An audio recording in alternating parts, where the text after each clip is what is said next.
Here we go. Bede, medieval Latin, 310. And it went for a long time. They now had some free time from their eating and drinking, with a grand fire burning in the middle of the room. It happened that flying sparks went up into the high culmen of the roof, basically the roof of the house, which was contextum or woven from scrub wood, and was covered with hay, faenus. And looks like the house impleried, filled up with sudden flames, which, when suddenly the conviviing guests, the eating guests, they saw this. They were a bit confused with some terror. They were scared. They fled for us outside. Nothing of this burning house. And yam right now. Were they strong enough in any way to help this house that was about to perish, peritura? So therefore then, with the house consumpta in flames, consumed in flames, only the posterns, which is a little bit of wood or whatever it was, on which was hanging,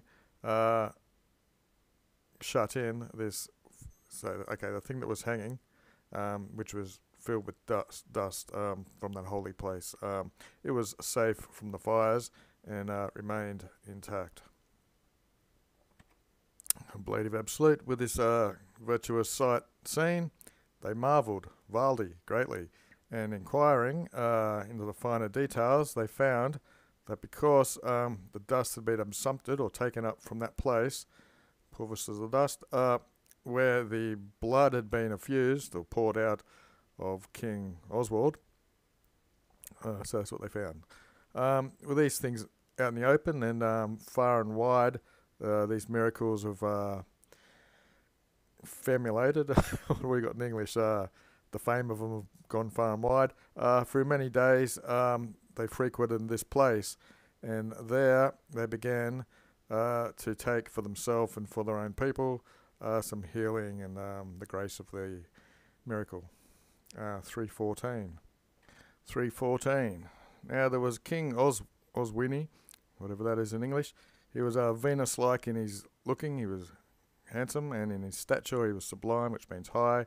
He was very pleasant in his farting, fatio, and all that means to confess and to speak. And he was civil in his mores. He had his hand out for everyone, it looks like. This is same time for the well-known people and the ignoble people, the people who are unknown. Okay, so he gave some largesses. He gave some bestowing to all people from his hand. And so it happened that because of this regalness of his mind and of his face and his worthiness of all his merits, he was deligerated by everyone. He was delighted in or loved by everyone. And from all places, Undiqui on all sides, what have we got here? Some people ran in from nearly all of the provinces. Okay, Virai did. Even most noble men came from all these places to be ministers to him or to be on his side. Curious of him, amongst the rest of his virtues and modesties of him, as this is, I shall say, should be enough, it looks like, of his glories, the glory of his special benedictions, the way he had of blessing people, and even greatly, they said his humility, as is one example. It'll be satisfactory to prove it or offer as an example of all these virtues and modesties. So they're going to use one example, humility. He donated his optimum horse to a priest, Aidan.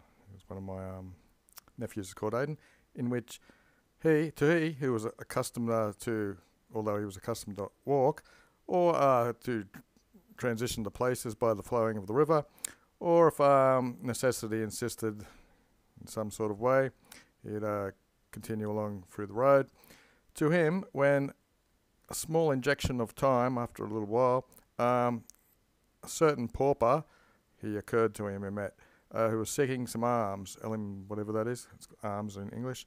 He deciliated from his horse, present participle, and he gave instructions to his horse, it looks like something concerning his horse, that it ut in such a way it should be this horse which was regally strated, so its saddle blankets and trappings, they were all royal saddle, etc.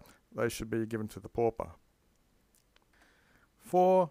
He was misericors much. He was full of mercy and pity, and he was a culter of the poor, cultivator or someone who gave to him, and it was as if he was a father of the wretched.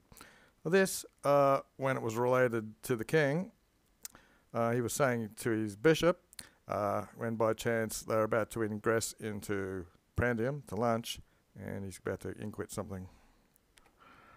What did you want? What do you want, master priest, even though he's a bishop? Why was this royal horse, which was fitted for you, to have as proprium as your own, why did you dare it to the pauper? Why did you give it to the pauper?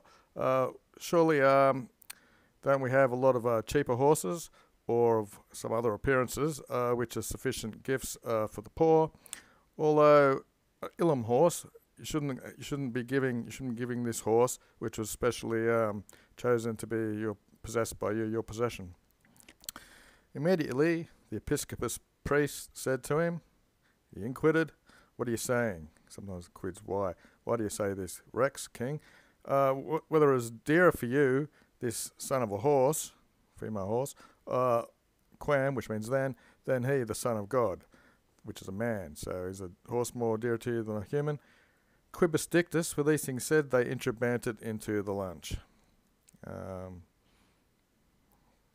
now you can pick one of these words and Google it for the day.